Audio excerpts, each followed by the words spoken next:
It's not very often that I can say that one transfer portal addition for the BYU Cougars could make or break their 2025 campaign. But Keanu Tanuvasa, he is that type of a guy.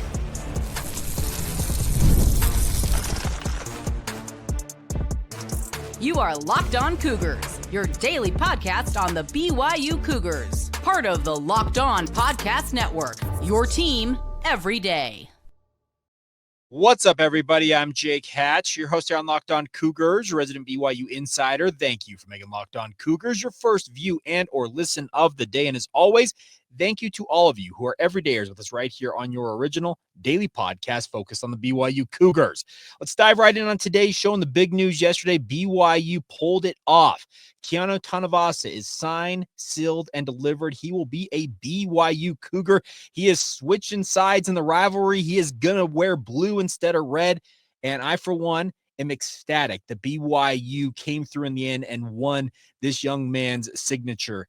This is, once again, one of those additions that could absolutely make or break BYU's season next year. And it's very hard to say that about any player, let alone a defensive tackle.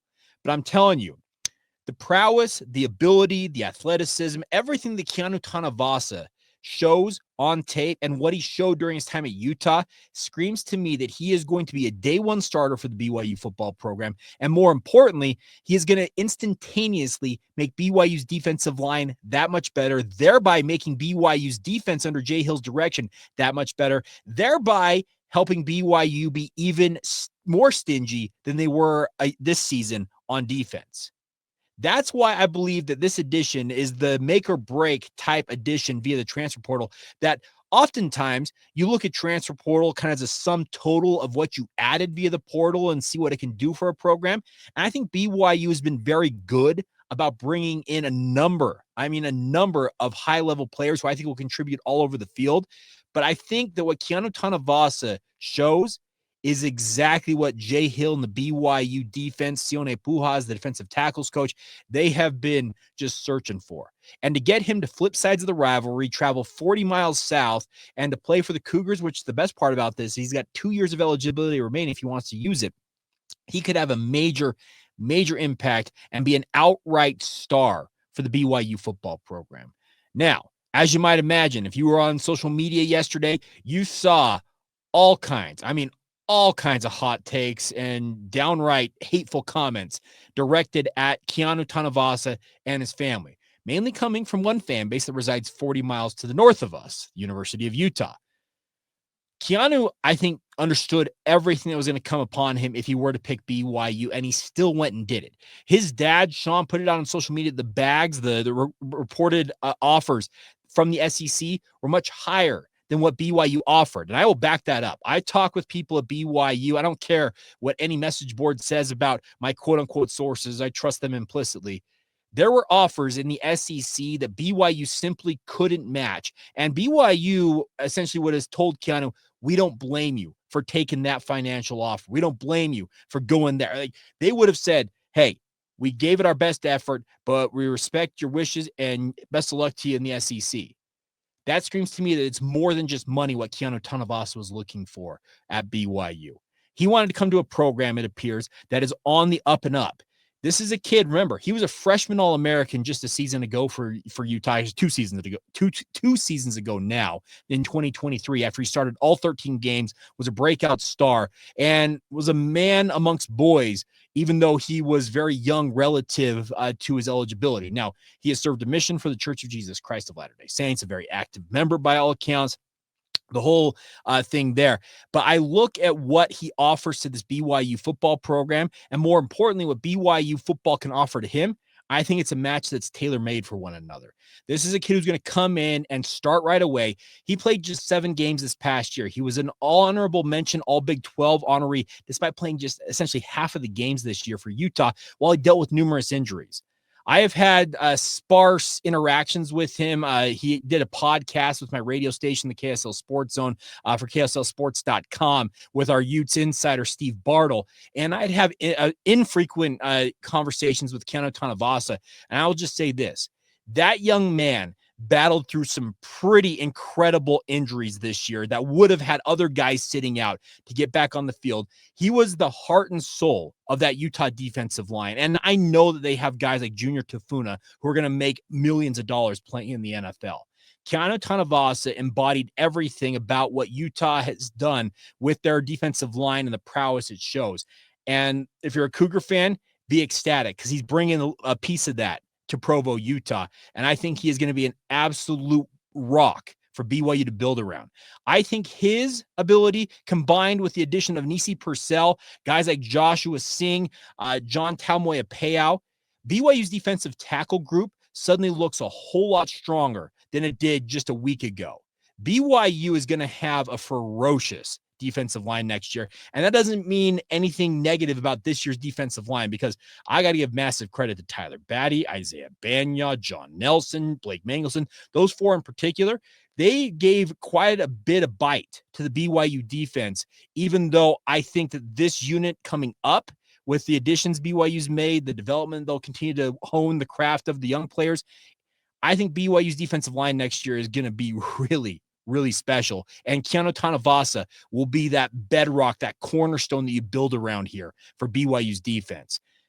Some of you reached out. I remember who sent me the tweet, but we had a pretty funny interaction. And he said, you thought that Isaiah Glasker was really good playing behind the defensive line this year for BYU. He says it's going to be downright naughty. That's the term they use on social media with me. Naughty. What he could accomplish with a guy like Keanu Tanuvasa eating up blocks and making plays in the backfield for this BYU defense. And I believe that.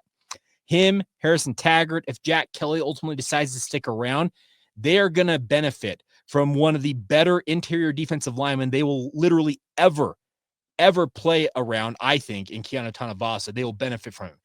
Keanu is prototypical size, 6'4", 300 pounds. And like I said, I've had some interactions with him, shook his hand. This is a kid who looks like he weighs 260 pounds. He carries 300 pounds, unlike many people out there in the world. It's absolutely incredible. Strong as an ox. He battled through some pretty significant injuries to play as much as he did this past season. And if he is healthy, he is going to be an absolute star for this BYU defense. And I think every Cougar fan out there within the sound of my voice should be ecstatic about the work that BYU did to bring him into this program, because Jay Hill has needed and been looking for a guy of his caliber for quite some time since he arrived at BYU, and he finally found his guy. And the best part is the best is yet to come, it feels like, for a guy like Keanu Tanuvasa. He's already been an all-conference type performer for 2 years. Pac-12 his freshman year. Obviously, this past year is an honorable mention in the Big 12. It feels like he is just coming into his own, and BYU is going to benefit from that to a large degree. And I really think it's a cool thing that he spurned some pretty high number offers. And I don't have the exact details, nor would I reveal them if I did, but I understand that BYU said to him, essentially would have said to him, if he wanted to take some of the offers that came from certain SEC schools out there. There's been reports of Alabama and Georgia in particular from other media members. I can't confirm those SEC schools. I was just told that there were SEC offers that BYU just couldn't match. Even with BYU's growing NIL fund, they just couldn't match it. And they would have fully understood if Keanu wanted to take that money and run with it. But the fact that he spurned those offers to go to BYU tells me a little bit more about what this kid's looking for. And it's not just about a bag of money that he's looking for when it comes to playing football. Because I will also say this, he is a ferocious competitor. He loves this game, and he's going to put on for BYU as much as he did for Utah. And trust me, what I know about his time at Utah, he put on extremely well for Utah, no matter what those fans maybe be saying about him on social media. He is a really passionate young man. I'm looking forward to seeing that passion on display in the blue and white for BYU in 2025 and beyond. All right, coming up next. Well, like I said, the social media world is a buzz with regards to Keanu Tanuvasa, and like I said, it's garnered all kinds of reaction. It indicates to me that once again, BYU remains the ultimate lightning rod in college football and in college athletics, and allow me to explain why next. Today's show is brought to you by our friends over at Rocket Money. Now, all of us going into the new year want to save more money. I think it's one of our New Year's resolutions. I have it every year on my list of New Year's resolutions. Well, Rocket Money can help you find subscriptions you may have been paying for twice. You didn't know you still had active and help you save that money by canceling them. The best part is it makes it easy to track them all down. It's like having a personal assistant for your finances. It's a personal finance app that helps you find and cancel your unwanted subscriptions. It monitors your spending and helps lower your bills so you can grow your savings. Hey, that's great. Everybody wants to save money and brings everything together in one place, whether those subscriptions or spending habits or even the goals you want to hit this year. They have over 5 million users and have saved, over $500 million, saving members up to $740 a year when using all the app's premium features. Think about that. Pretty significant amounts of money. You can take advantage of that today. And the best part is you can cancel all kinds of different services out there, set goals to reach limits of what you'd like to save in a given year. It's all available now. So cancel your unwanted subscriptions and reach your financial goals faster, and do it with our friends at Rocket Money. Go to rocketmoney.com/lockedon today. That's rocketmoney.com/lockedon once again to get started with our friends at Rocket Money. And one more time, just to lock it into your brain. That's rocketmoney.com/lockedon. Thank you once again for making Locked On Cougars your first listen and or view of the day. Happy New Year to you all. It is December 31st. 2024 in many respects has flown by, but 2025 promises to be pretty special for BYU, and Happy New Year to you all out there. A little bit of a New Year's look ahead for you guys. Expected to have a special edition, or maybe our last conversation. I don't know. We'll see what happens. But Connor Pay expected to be on the show tomorrow. A little bit of a tease ahead for you guys to talk with him about the win over Colorado and look forward to what his future holds for him now as he turns his attention to the NFL and professional football. All right. So I mentioned right before we talked about our friends over at Rocket Money about BYU being a lightning rod. Now, I have seen, trust me, I am terminally online. It's not a good thing. I'm not proud of that fact, but it's kind of comes with the territory of what I do in my job. I work in sports media, and guess what? Media, social media, all intertwined.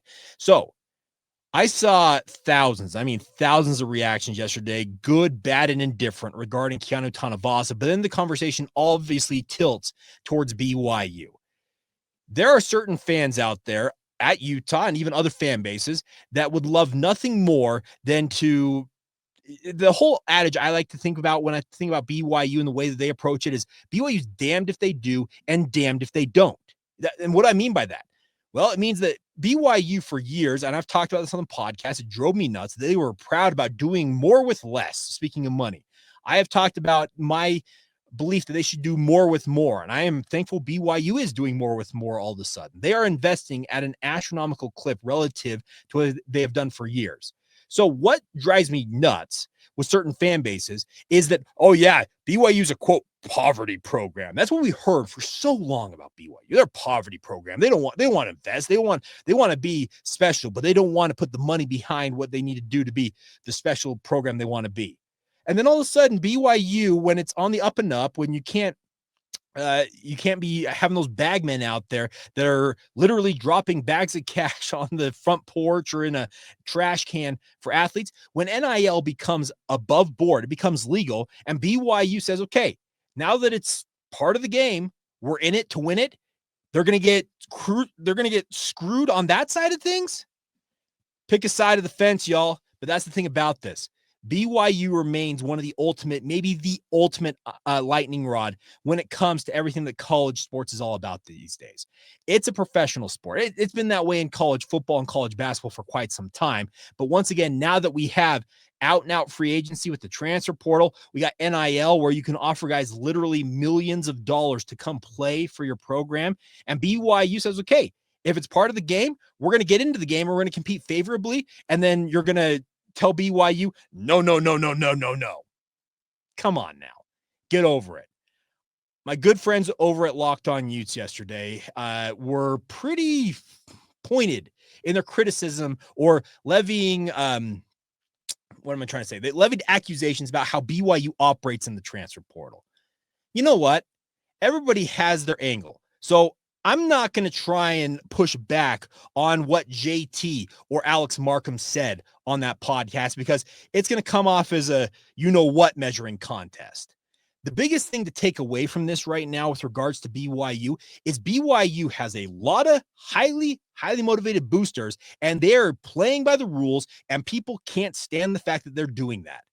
The other thing about this is, as Dave McCann pointed out in the Deseret News, BYU has been a half-share member of the Big 12 Conference for these first 2 years they've been in the conference. They have garnered, I think it was like $18 or $19 million annually. And that's literally more money than BYU athletics has ever brought into media rights. I can safely say that.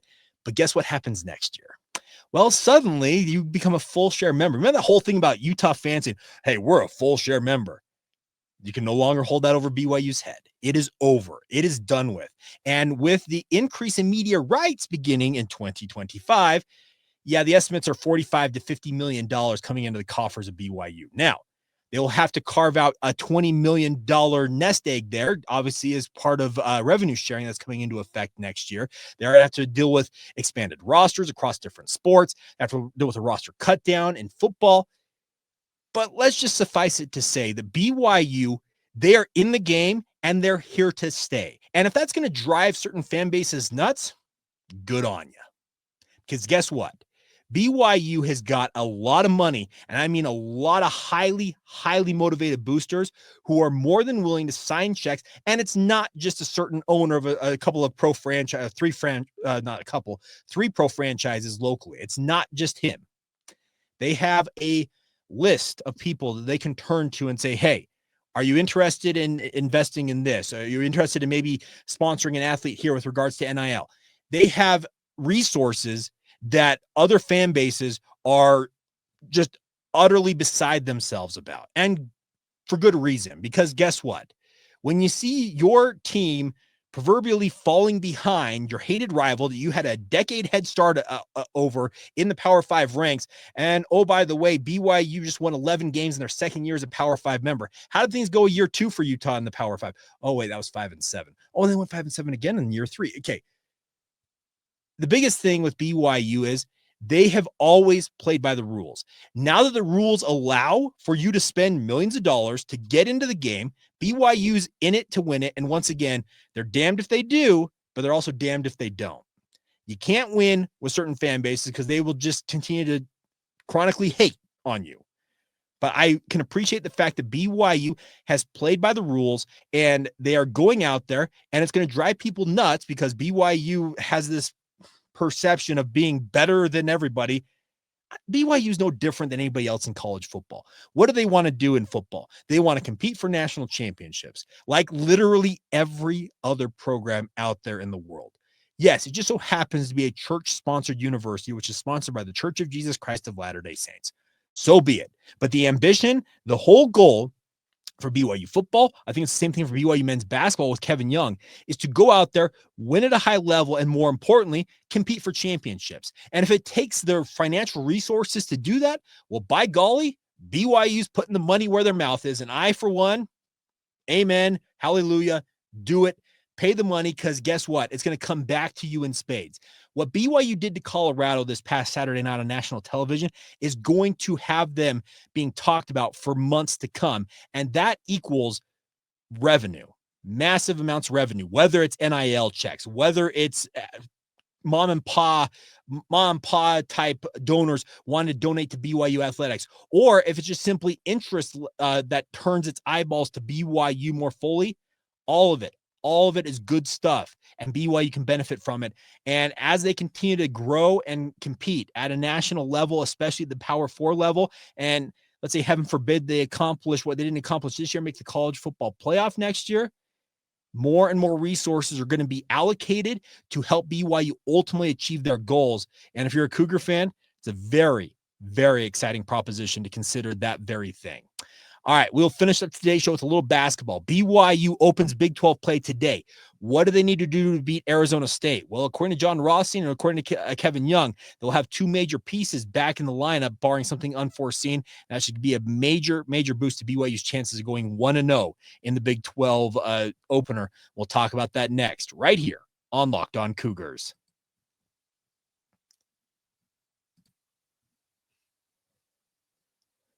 Thank you once again for making Locked On Cougars your first listen of the day. If you have not done so already, why have you not signed up for our Locked On Cougars Insider Group? You can get the inside scoop on everything I'm hearing about Keanu Tanuvasa, anything else on BYU recruiting, transfer portal, whatever I got for you guys. I'm passing it along to our Locked On Cougars Insider Group. We're having a great time. The best part is you can get those updates come to you directly in the form of a text message, and it's just $5 a month to be a part of the group. But I guess the coup de great. Well, I guess the top thing about it is you get 2 weeks. Full 14 days to see if it's the right option for you. So join us today. Locked On Cougars Insider Group. Click the link in the show notes below. It's a hyperlink. Whether you're watching this on YouTube or wherever you get your podcast, and join us today and support the podcast in that fashion. All right, BYU basketball in action this afternoon. If you're looking for a matinee affair, you may not be working today, or if you're working a half day with New Year's Eve here, get out to the Marriott Center and watch BYU take on Arizona State. Now, ASU and BYU, very similar teams, I feel like, coming into this Big 12 season. But the biggest thing for me is BYU takes on Arizona State with both of them sporting 9-2 records, is that these are two teams that have aspirations to really leap up the Big 12 standings, and it starts today in the Marriott Center as these two square off. The biggest thing for BYU is they've got to be able to show that they can slow down opposing guard play, because Arizona State, Bobby Hurley, Danny Hurley's over at UConn. Bobby Hurley's teams really like to run and gun, and he likes to have a lot of perimeter-oriented play lead the way. Joson Sanon is a freshman sensation, much like Egor Demin for BYU. Even though Egor's got the bigger NBA draft rep, Joson Sanon is a guy you can't ignore. He's leading them in scoring right now with 14 points per game. Bashir Jihad is their second leading scorer, 13.9 points per game. So this is an Arizona State team that plays a really up-tempo style. But I'm looking forward to seeing how the peel and switch defense that BYU has been working on all non-conference slate long, how it holds up against a team of this caliber. Now, as I mentioned, Egor Demin, according to Kevin Young, is expected to be back, barring something unforeseen. Same thing with Richie Saunders. Having two guys, in the case of Demin, who's 6'9", and a guy like Richie Saunders, who's just a junkyard dog and legitimately is 6'6", which helps, obviously. Having that size on the perimeter is going to help BYU hold up better against this Arizona State team. But you cannot overlook this. You have a big matchup on Saturday in Houston. It's your lone opportunity to go up against the Houston Cougars, who are considered to be a Final Four contender annually. You can't overlook that and think that this is a given that you can beat Arizona State. I think it was John Rothstein who may have said this last night. I saw it on social media that every game in the Big 12 Conference is going to feel like an NCAA tournament game. I could very easily see that. This is the type of scenario that you'd go literally game by game thinking, how in the world are they going to pull off this win? That's the crazy thing about this. I mentioned Joson Sanon, and I hope I'm pronouncing his name correctly. I'm fairly certain I am, but he is shooting 47.4% from the field, but an astronomical 50.9% from three. Now, those are really, really big numbers. Will they hold up in Big 12 play? We're all about to find out, because non-conference play is over. All the stuff that BYU went through, getting demolished by Providence on the road and having I guess, to reaffirm what they were trying to do defensively after that demolition, they learned some tough lessons in the non-conference slate. Now we get to see if it really paid off. What they showed in shutting down teams like Wyoming defensively, okay, can that translate now as it really gets real? Because this is when it's the biggest and the brightest and the biggest games of the season are now here for the BYU basketball program. And I don't think there's a literal game on BYU's Big 12 schedule that they can take for granted. This just shows the depth, the overall prowess of the Big 12 conference. Now, as the Big 12 slate plays out, maybe injuries sideline a team, to use that expression, and we can look at that more in an individual circumstance. But now at the outset here for BYU, they can't overlook anybody. And Arizona State is one of those teams that you may be tempted to peek past and be like, hey, there's Houston right over. Like, you just cannot do that. If you do that, you're setting yourself up for failure, because you're going to fall flat on your face. And the other thing about this, and Robbie McCombs put this out there, the home teams in the Big 12 last year won 67% and change of the home games last year. So essentially 7 out of every 10 games at home in the Big 12, home team holds serve there.